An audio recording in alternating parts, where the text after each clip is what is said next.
Shalom, Assalamualaikum warahmatullahi wabarakatuh. Perkenalkan, nama saya Daniel Julius Neborhu dengan NIM 2023143681. Di sini saya akan menjelaskan bagaimana manusia bertuhan menurut agama Kristen. Apa arti Tuhan bagi orang Kristen? Pada dasarnya, bagi orang Kristen, Tuhan yang Maha Esa adalah Allah yang menyatakan dirinya sebagai Yesus Kristus dan Roh Kudus. Ketiga yang Esa disebut Allah Tritunggal, yakni Allah Bapa, Allah Putra, dan Roh Kudus.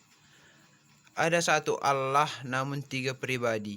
Ketiga pribadi itu dalam keesaan.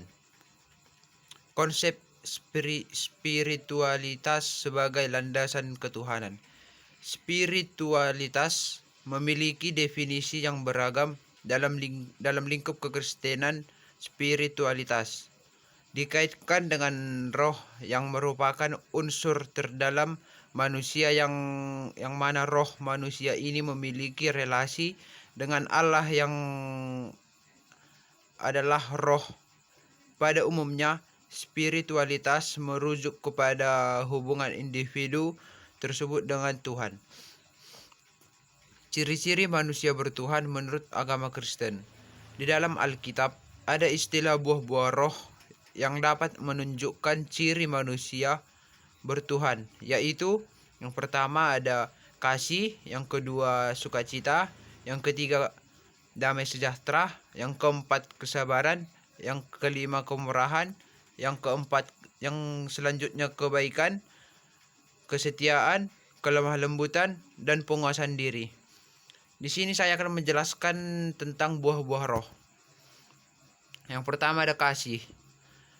Kasih menunjukkan kehendak hati yang murah hati dan tidak dapat dikuasai yang selalu menginginkan kebaikan orang lain tanpa peduli apa yang dilakukan orang itu. Kasih menggambarkan Allah yang tanpa pamrih kepada dunia ini. Sukacita. Kata Yunani untuk sukacita adalah kara, yang berasal dari kata karis, yaitu kata Yunani yang untuk rahma. Dalam kaitannya, sukacita dihasilkan oleh rahmat Allah.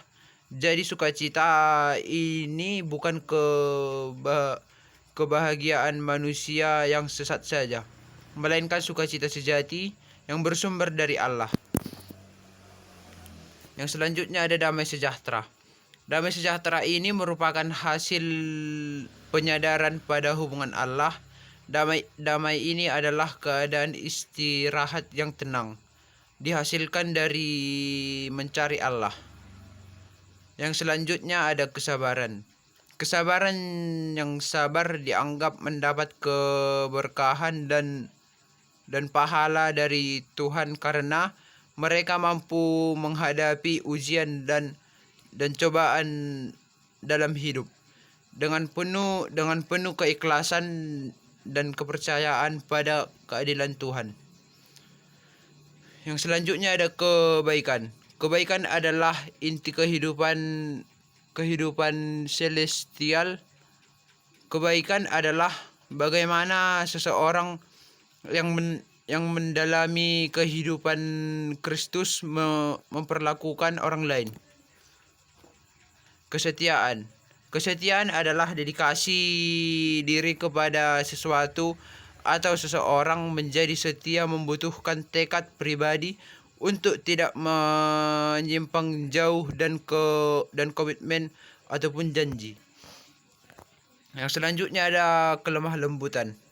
Kelemah lembutan sebagai disposisi yang bertemperamen stabil, tenang, seimbang dalam roh, tidak sombong dan dapat menguasai emosi. Kelemah lembutan bukan merupakan indikasi kelemahan, melainkan kemampuan menguasai energi dan kekuatan. Orang yang mempunyai kualitas ini mampu mengampuni kesalahan, memperbaiki kekeliruan, dan menguasai jiwanya sendiri dengan baik. Penguasaan diri. Definisi penguasaan diri adalah kemampuan untuk mengendalikan pikiran, kebiasaan yang buruk yang tidak sesuai dengan kehendak Allah. Sekian hasil presentasi dari saya. Bila ada tutur kata yang salah, saya mohon maaf. Saya akhiri. Terima kasih.